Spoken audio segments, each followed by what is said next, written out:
Obrigado mais uma vez pela oportunidade de nós refletirmos um pouco juntos sobre essa doutrina e sobre alguns aspectos, hoje enfocando a maturidade espiritual, em que ela pode nos auxiliar a avançar. Quando nós começamos a estudar a doutrina espírita, uma das primeiras coisas que nos são apresentadas é que a doutrina está baseada em 3 pilares. Um pilar filosófico, um pilar científico e um pilar religioso. Quando nós pensamos no filosófico, é a partir do conhecimento e da compreensão de como os fenômenos espíritas podem justamente nos ensinar, nos auxiliar, na verdade, a amadurecer espiritualmente. Eu digo nos ensinar, e logo em seguida eu fiz uma correção na linguagem, nos auxiliar. Porque quando nós, de alguma maneira, estudamos, por exemplo, o ato de ensinar numa escola que esteja nos preparando para dar qualquer tipo de aula, né? Eu me lembro muito de um baiano chamado Clodoaldo Menechelo Cardoso, que escreveu um livro chamado Canção da Inteireza. E ao falar no processo de ensinar e de aprender, o chamado processo ensino-aprendizagem, na nossa educação sistemática, das escolas, vários livros, nós ouvimos, aqueles que passaram por esse aprendizado, que lá no início se preocupava muito, quando se falava em processo de ensino-aprendizagem, em focar em como havia de ser o ensino, né? Inclusive com a evolução da tecnologia educacional, as melhores formas dos professores ensinarem, por consequência, achando que assim os alunos estariam aprendendo. Não é errado. Mas com a evolução das teorias de aprendizagem pela psicologia, pelos estudos psicológicos, se verificou que era muito importante, antes de se pensar em ensinar como, que se preocupasse em saber como se aprende, quais são as melhores formas de tudo, uma coisa associada à outra ajudaria bastante. Então se passou a centrar muito esse processo de ensino nas escolas, estou falando da teoria. Nós que vivemos como alunos e como às vezes profissionais da escola, sabemos que muita gente passa pela formação, mas não aprende essas coisas. Não consegue aprender, mesmo quando tentam lhes ensinar. Clodoaldo Menechelo Cardoso teve uma frase que eu achei assim fabulosa. Ele dizia que o processo de ensino-aprendizagem, para ter um bom resultado, não encontra-se nem na forma como o professor ensina, nem na forma como o aluno aprende. Mas olha que lindo. Mas sim no encontro experiencial entre ambos. Então é quando eu, de um lado, caminho e do outro lado outro caminho e nós nos encontramos. Também assim o é com a doutrina espírita. Não basta conhecer os fundamentos da doutrina espírita. Nós precisamos caminhar em direção a ele. Como nós caminhamos? Na vida, nos nossos procederes, na nossa forma de agir. O que adianta eu conhecer o Evangelho de ponta a ponta, conhecer todas as perguntas do Livro dos Espíritos, as respostas, fazer citações, conhecer as obras complementares, se eu não me empenho, me esforço para no dia a dia da minha vida, nas minhas relações, comigo mesmo e com os meus irmãos de caminhada, sejam eles familiares ou aqueles que a vida coloca na nossa frente, de maneira mais constante, como nos empregos, nos condomínios, na vizinhança, ou de maneira sazonal, aquele encontro sazonalmente no ônibus, se eu não ajo de maneira como a doutrina nos orienta, que seria o conviver fraterno. Adianta, não vou dizer nada, mas muito pouco.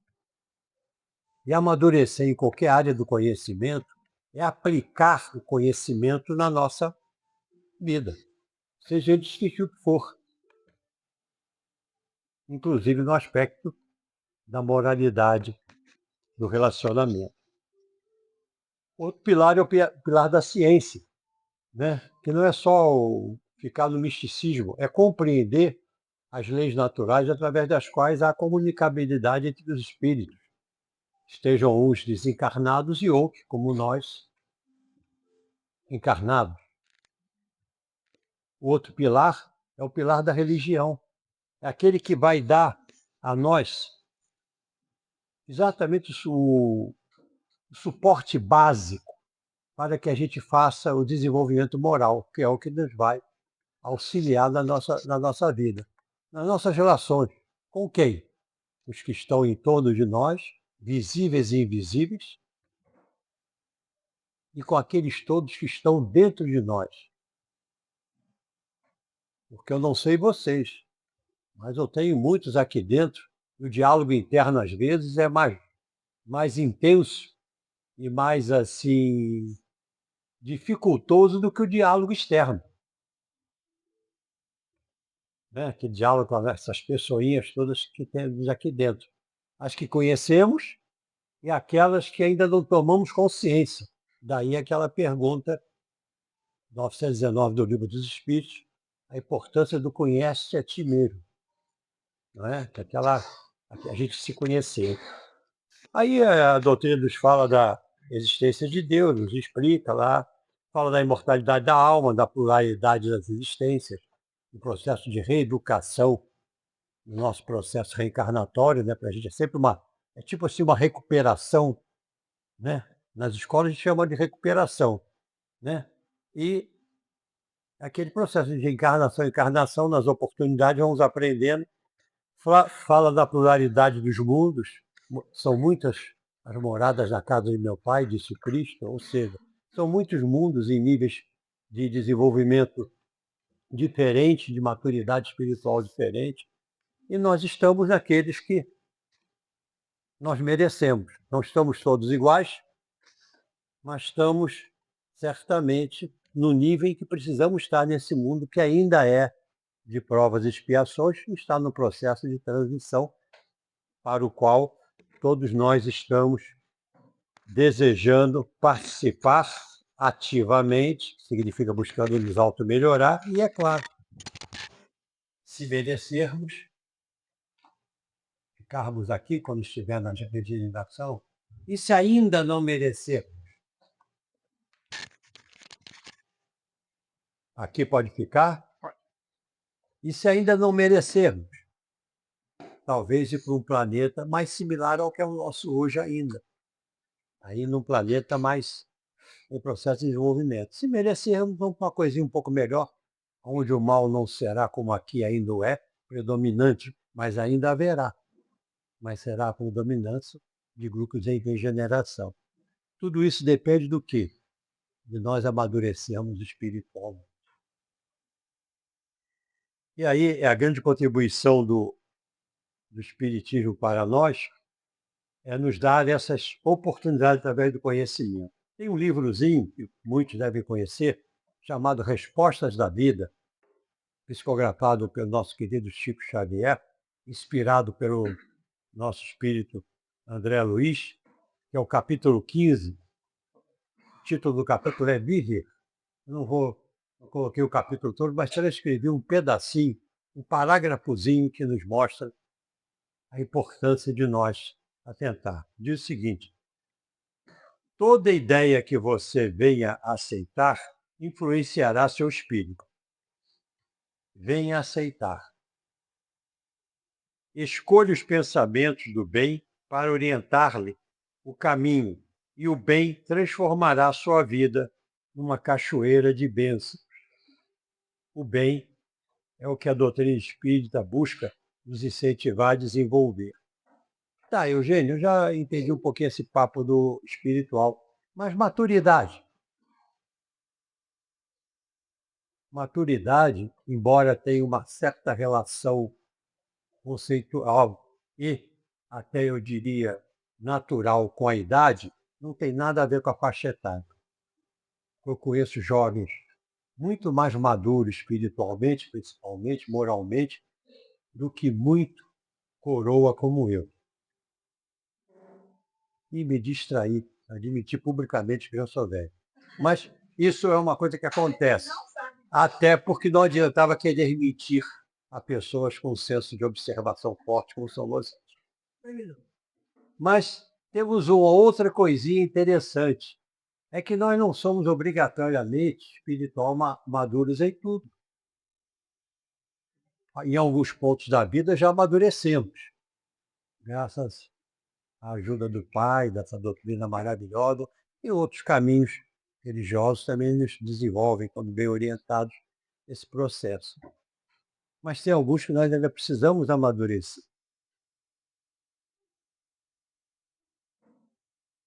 Eu tenho pessoas que são extremamente maduras, equilibradas, tranquilas, mas que de vez em quando se desequilibram ao passarem pela rotatória Paissandu.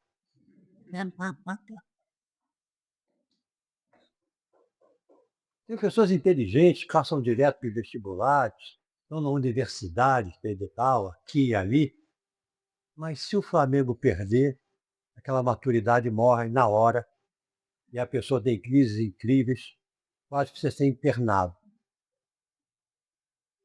Alguns pontos são assim. Tem pessoas que conseguem deixar ir, como disse aí, as coisas, as pessoas, convivem com um momento de satisfação, de tristeza, de saudade, mas conseguem compreender como a doutrina nos ensina que faz parte do nosso processo. Tem outros que não conseguem, arrastam-se naquela prisão e pelo pensamento, muito menos do que pelo sentimento do coração, tentam manter as pessoas presas a si. Mas fazemos sofrer, e sofrendo.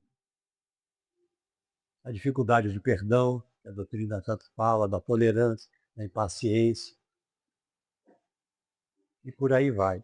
Então, maturidade não é apenas uma questão de idade, mas um processo de crescimento pessoal que envolve autodisciplina e serenidade. Autodisciplina. Você tem que se autodisciplinar. Não é o outro que tem que mudar. Você é que tem que se autodisciplinar. Então, vou propor a vocês agora um desafio constante da nossa oração diária. Temos que fazer, né, sempre que possível. Primeiro a gente pensar o seguinte: que sentimentos, pensamentos e comportamentos podem ser exemplos de maturidade espiritual? Há uns segundos brincando, eu falei em alguns que mostravam justamente o contrário, né? A perda de um tino, né? E outras coisas assim que nos aperta, mas quem está equilibrado se equilibra, se reequilibra também. E que relação podemos estabelecer, outra questão, entre os comportamentos, sentimentos e pensamentos exemplificados como indicadores de maturidade espiritual e os ensinamentos espíritas?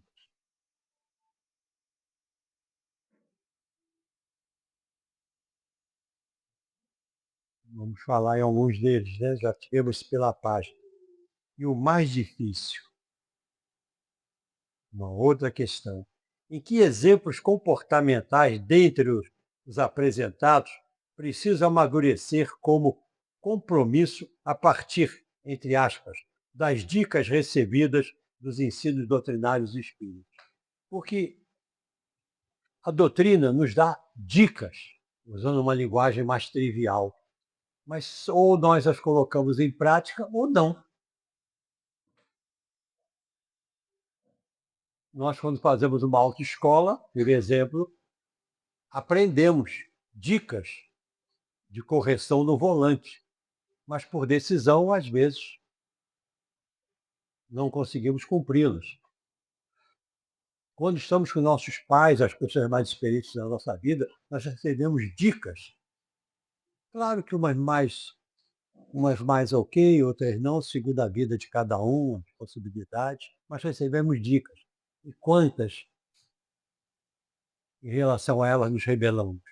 Não fazemos, não buscamos, nem pesquisar.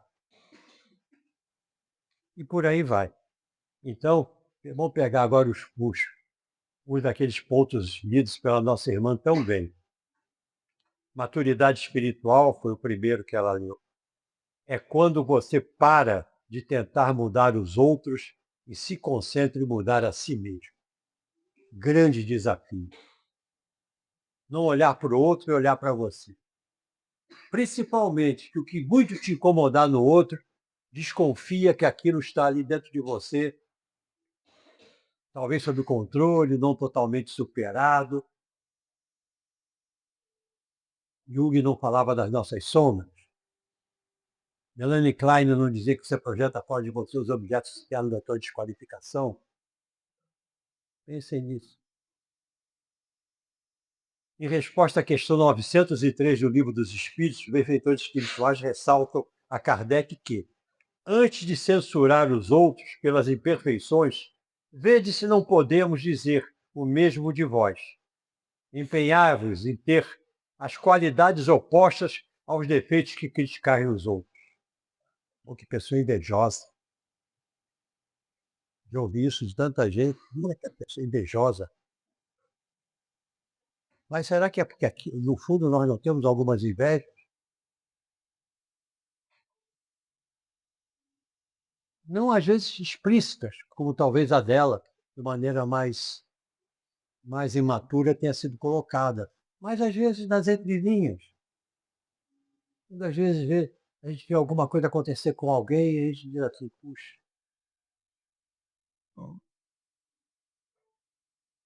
que pena. E aí você se compara e você parece que fica um pouco mais tranquilo, porque o que aconteceu com o outro, em você, você não teve a oportunidade que acontecesse, que você ainda não teve a chance de observar. Então, isso tem muito a ver com uma coisa que o Cristo nos disse, e o Evangelho ratifica. Vê um cisco no olho do seu vizinho e não vê uma trave diante do seu. Por isso, a importância da resposta dos espíritos às questões 919, que é aquela conhece a ti mesmo, quando Kardec pergunta aos amigos espirituais, não é? O que devemos fazer para obter a felicidade e evitar os arrastamentos do mal? De maneira prática, ele perguntou assim. E eles disseram, fazer o que já foi dito por um sábio da antiguidade, conhece a ti mesmo. E Kardec, como eu gosto respeitosamente de dizer, aquela mala científica, se ele não fosse mala, a gente não sabia tanta coisa que nos trouxe, ele vai e faz uma segunda pergunta, e Santo Agostinho, que o estava respondendo, em 919A, dá um roteiro, uma autoavaliação diária, para você então ver se não pecou, não fez algum mal ao outro, e por aí, para que ele possa se conhecer melhor e justamente evitar outras questões. Nossa irmã também leu Maturidade Espiritual, é você aceitar as pessoas como elas são, e não como você gostaria que elas fossem. Aí no capítulo 10 do livro do Evangelho segundo o Espiritismo, nos é dito, bem-aventurados que são misericordiosos, em seu item 18, que nos fala sobre a indulgência. Dentro das instruções dos Espíritos nos é dito, caros amigos, sede severos convosco, indulgentes com as fraquezas dos outros. Esta é uma prática de santa caridade que devem observar. Todos temos mais tendências a vencer, defeitos a corrigir, hábitos a modificar.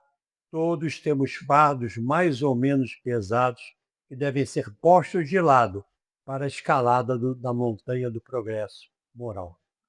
Lei do progresso. Aí é interessante porque a gente rejeita as pessoas, muitas vezes, sem saber da história delas, com base num procedimento que nos é. Então, será que se eu tivesse passado pelo que ela passou nessa existência, que eu já não conheço, imagina nas outras, como seria o meu procedimento? se eu tivesse vivido o que ela viveu, se eu tivesse sentido o que ela sentiu da forma porque ela teve uma história e eu tenho outra.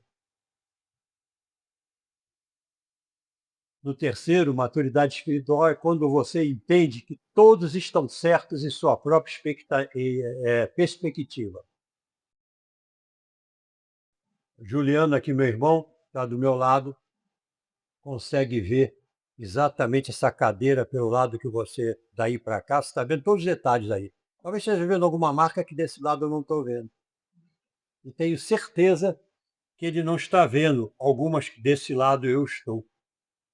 E ambos não estamos vendo o que está atrás, nem o que está à frente, em detalhes. Assim somos nós na vida. Nós olhamos pelo lado que nos foi possível olhar aquilo, ouvir. Às vezes não vemos o outro lado da situação. Daí aquela técnica que o coach adora, né? Ressignificar. Né? A minha esposa, que é uma pessoa muito querida, nem eu poderia falar diferente, que a gente está sendo gravado, a Clélia depois vai contar, mas ela é uma pessoa muito querida, ela costuma dizer que eu gosto de enfeitar o pavão. Eu não tenho pavão, nem sou chegado a enfeitá-lo. No entanto, eu gosto de olhar as coisas por vários ângulos. E quando eu posso, eu suavizo eufelicamente as palavras. Porque algumas palavras já têm para nós uma conotação pesada. Né? Eu acho que eu já contei aqui, tinha uma senhorazinha de 96 anos, quando ela partiu. E uns 2 anos, pelo menos os últimos 2 anos, eu ficava dizendo para ela, não diz detesto, mamãe. Diz assim, eu não gosto. Já melhora um pouquinho. Não diga, eu odeio quando me fazem isso. Diga, eu não aprecio que hajam comigo dessa maneira. Você gosta muito de ficar enfeitando.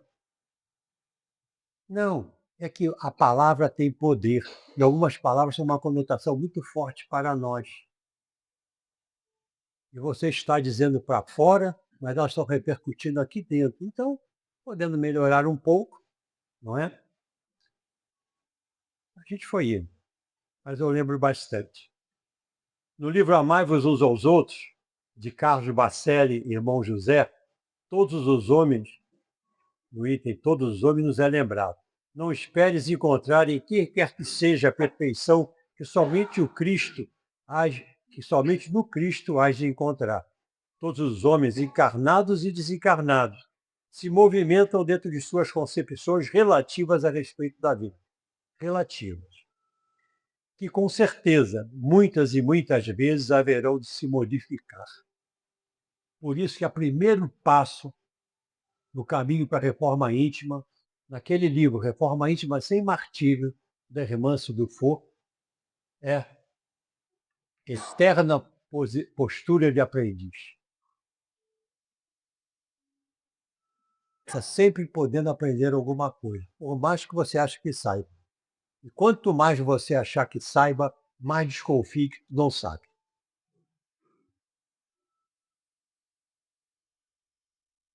Não sei se uma vez eu tive a oportunidade de falar aqui, que é uma historinha que eu gosto muito, me contaram uma vez, não sei nem a fonte dela, mas é o seguinte, que tinha um sábio daqueles antigos na Grécia, sabe, bem sabido. E ele estava já no final da vida, quase morrendo, né? Assim, em uma cama, ele pediu ao servo dele mais fiel, aquele que estava sempre perto dele, não sei o que, mas poderia me ajudar um pouco? Eu estou com uma viagem aqui na minha religião. Isso aqui, poderia me ajudar? Aí o servo se afastou um pouco, daqui a pouco ele já, entre os olhos assim, ele observou que o servo vinha com umas brasas na mão, assim. Aí ele despertou um pouco, olhou aquilo, achei, como? Aí o servo chegou perto dele e disse assim, aqui está meu senhor. Ele disse, sim, mas como é que o senhor conseguiu trazer essas brasas nas mãos? Aí o servo falou, não, eu peguei um pouco da, como é? Das cinzas. Peguei um pouco daquelas cinzas que já estavam frias, coloquei sobre as mãos e pude trazer as brasas. Então eu não sinto o calor. Aí ele assim, ah, vivendo e aprendendo. aprendeu até o último momento. A gente aprende até o último momento.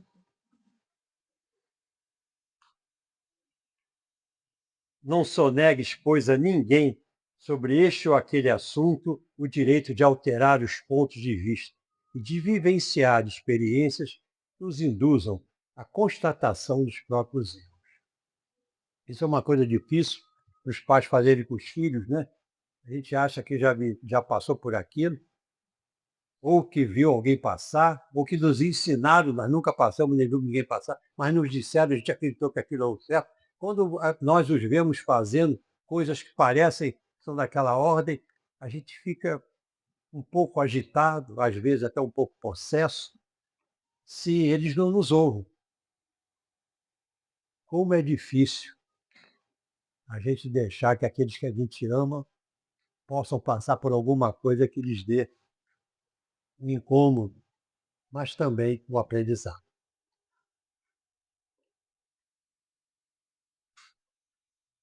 Eu estou tentando aprender. Isso, mas está difícil. Reforçando, podemos ainda recordar que nos é dito no item 16 do capítulo 10 do Evangelho segundo o Espiritismo, para sermos severos conosco, mas indulgentes com os outros, nos lembrando que pensemos que só aquele que julga em última instância, que vê os pensamentos secretos de cada coração e que, em consequência, por vezes desculpa as faltas que censuramos ou condena o que desculpamos, porque conhece o móvel de cada coração. A intenção. Maturidade espiritual, diz o outro item, é quando você aprende a deixar ir. Como é difícil aprender a deixar ir. Um bem material pelo qual você lutou tanto, ou mesmo que você não tenha lutado tanto, mas você se acha o dono a ele. Um bem afetivo, a gente quer algemar as pessoas, o coração delas. Uma pessoa que a gente ama, quando parte, a gente fica agarrando aqui, às vezes tem um trabalhão nas salas mediúnicas para deixar que aquela pessoa se desagarre dessa daqui, porque está na hora de seguir o caminho dela. Porque essa daqui também não se desagarra dela, então ela fica agoniada do outro lado. Eu obsidi-se de lá para cá, mas daqui para lá também, não só por maldade, mas por amor. Talvez as objeções mais difíceis de você, obsessões, mais difíceis de você trabalhar, são aquelas por amor. Porque aí fica difícil explicar que é uma ruindade, que não, às vezes as pessoas. E como ficamos agoniados. E quando os dois estão ainda aqui, e o pensamento fica prendendo, solta. Ah, eu não, Eugênio, eu não consigo. Eu acho que nós estamos presos, como a gente diz para os espíritos, em muitas dobras de tempo. Quantas coisas carregamos dentro de nós que nos impede o crescimento, que não deixamos ir. Não consigo esquecer um dia que falam comigo daquela maneira. Posso estar dizendo para você, mas eu não esqueço.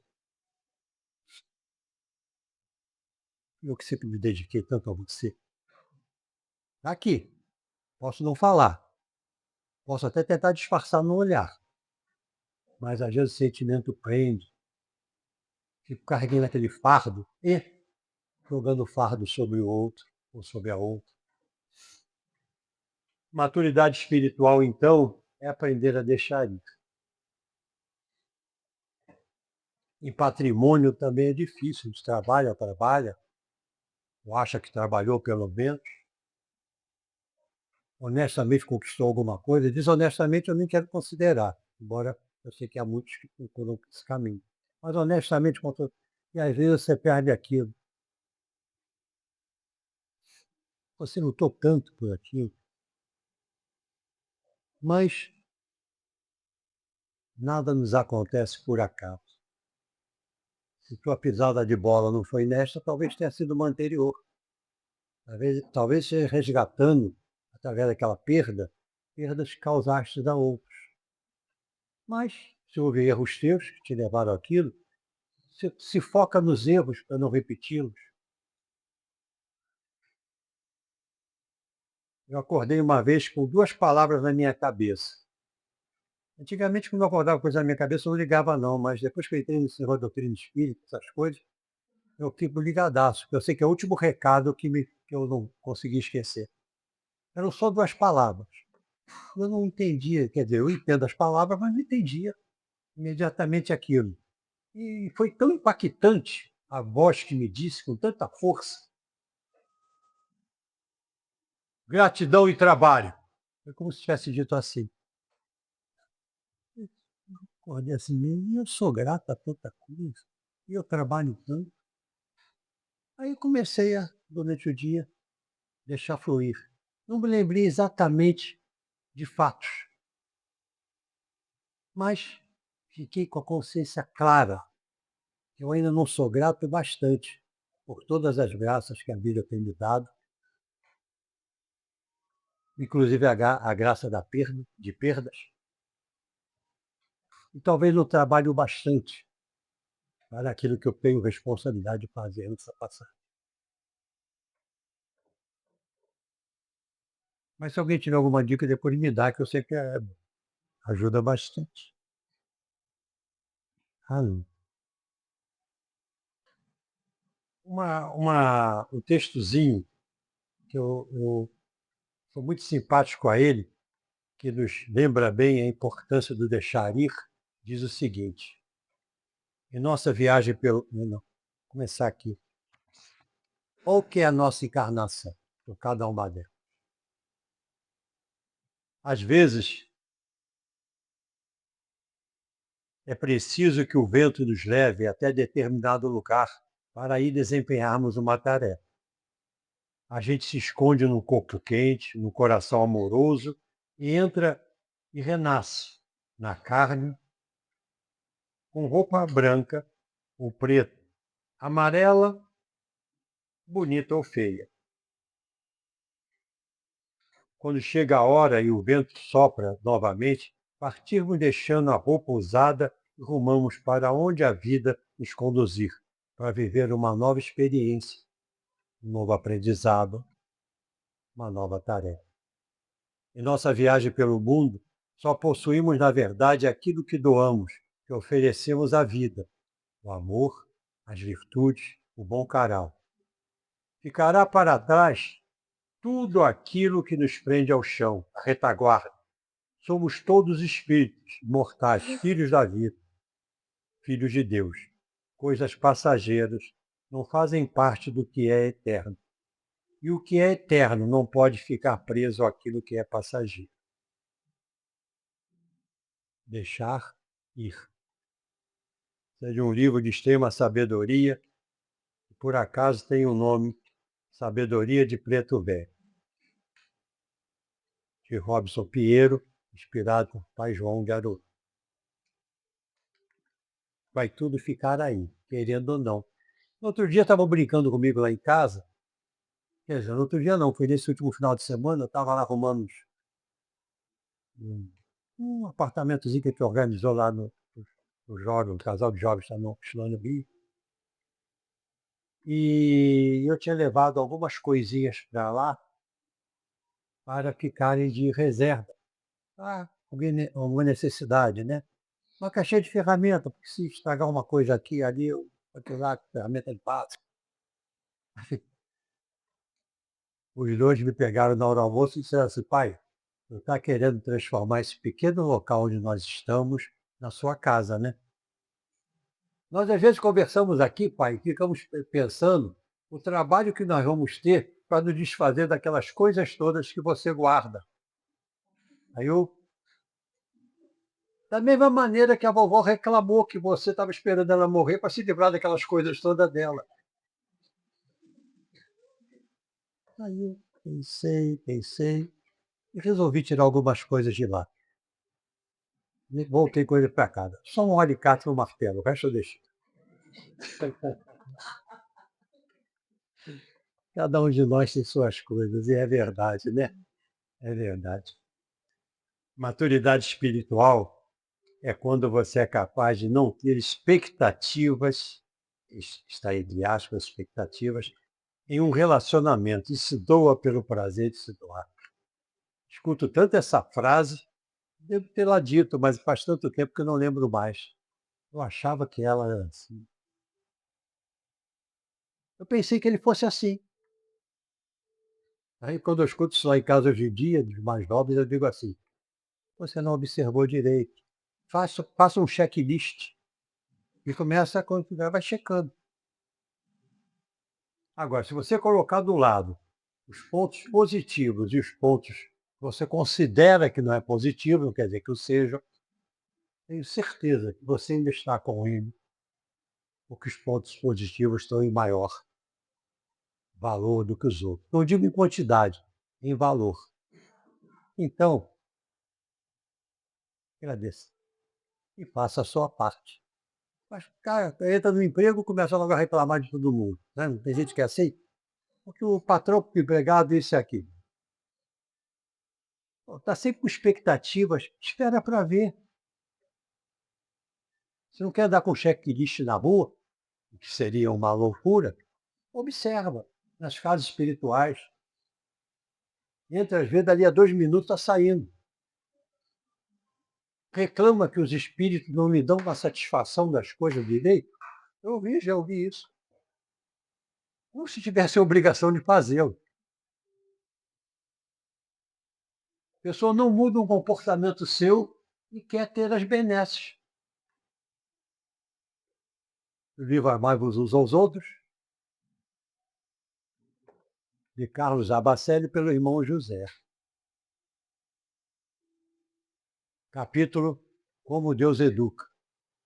Deus fará por nós sempre a parte que lhe compete.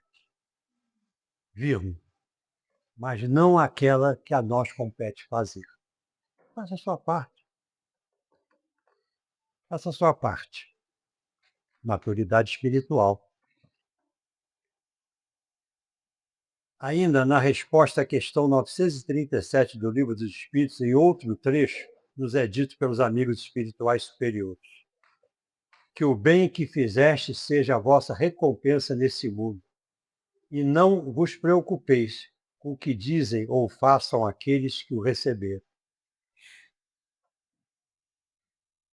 Está ligado ao item, também lido pela nossa irmã Maturidade Espiritual, é quando você entende que o que você faz para a sua própria paz, e não para o reconhecimento alheio. Reconhecimento é um plus. Diria um amigo meu da área empresarial. É como pai, professor, estou usando os nomes, ou qualquer outro que tenha uma responsabilidade junto a um grupo, junto a uma pessoa. Faça o que você achar que é o correto, que é o adequado, faz parte das suas funções. O outro é problema do outro. Se tiver gratidão, é plus. Mas não faça com a expectativa de ter algum tipo de gratidão ou de retorno, de reconhecimento.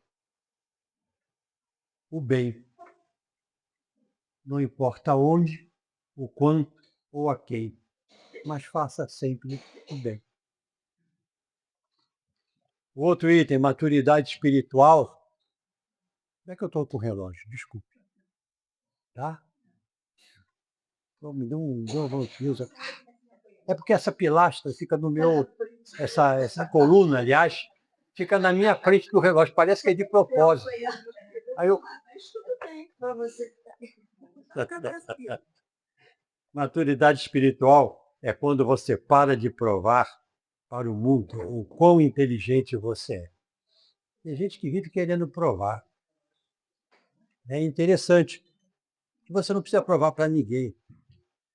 O que você for será percebido. No capítulo 18, Vício de Prestígio, é o título do livro Mereça Ser Feliz, de Vanderlei Oliveira, inspirado pela irmã Dufour, nos é lembrado. Assim como existe a dependência química de tóxicos, exige a dependência psíquica da evidência e reconhecimento individual.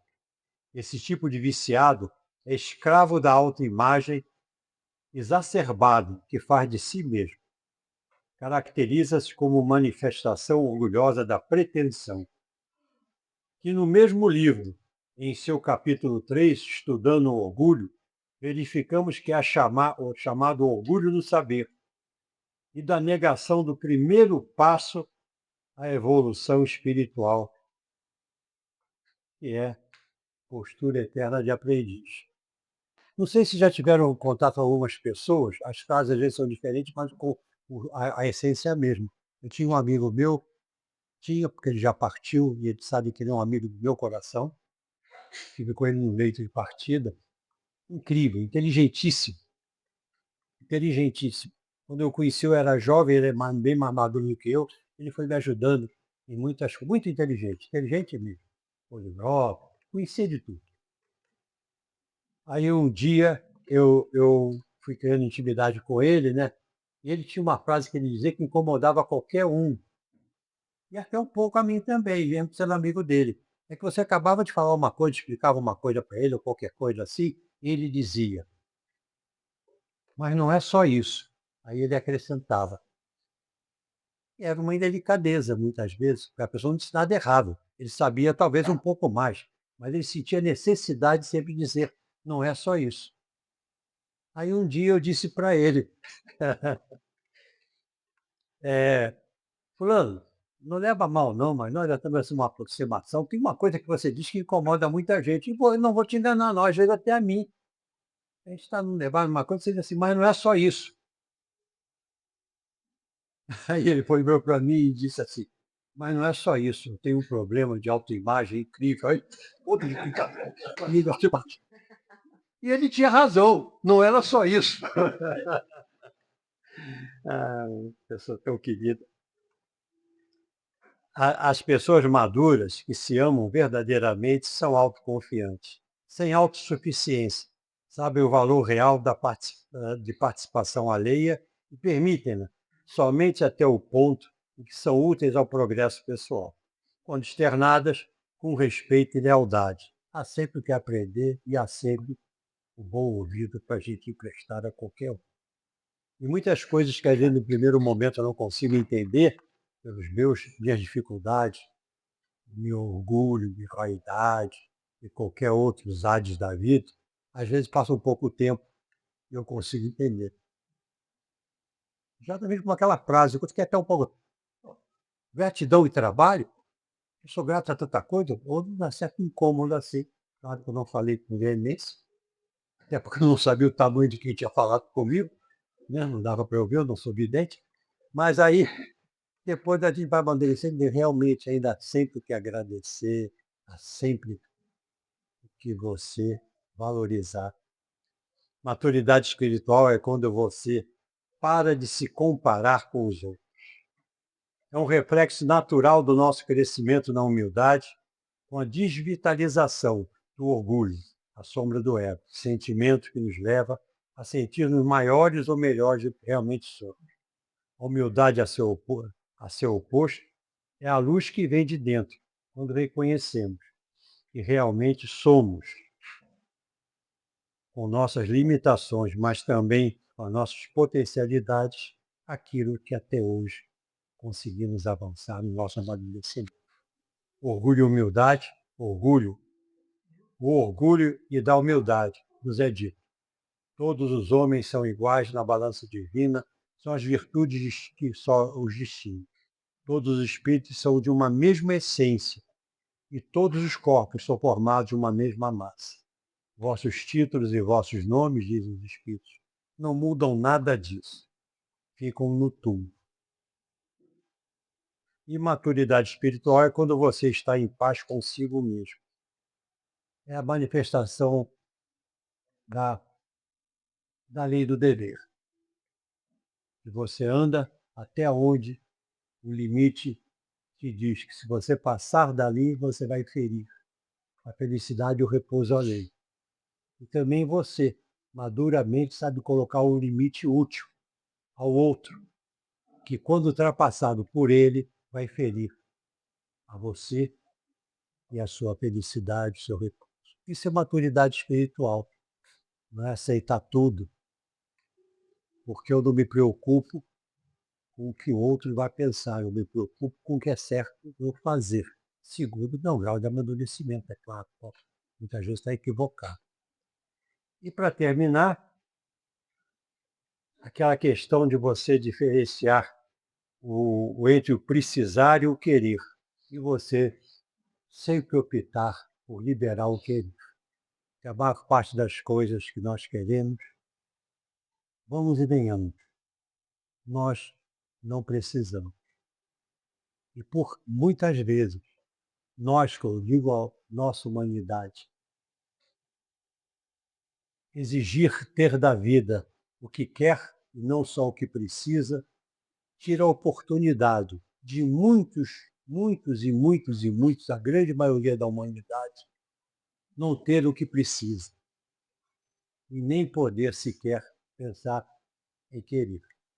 Então, que Deus nos ajude a amadurecer e essa doutrina maravilhosa para nos ajudando a refletir, vai nos ajudando a amadurecer dentro da possibilidade de cada um de nós. Também com isso, sejamos humildes, cada um só vai até onde, nesse momento, pode. Mas se insistir, vai sempre andar um pouquinho mais, andar um pouquinho mais. Muito obrigado aí, que nós possamos amadurecer.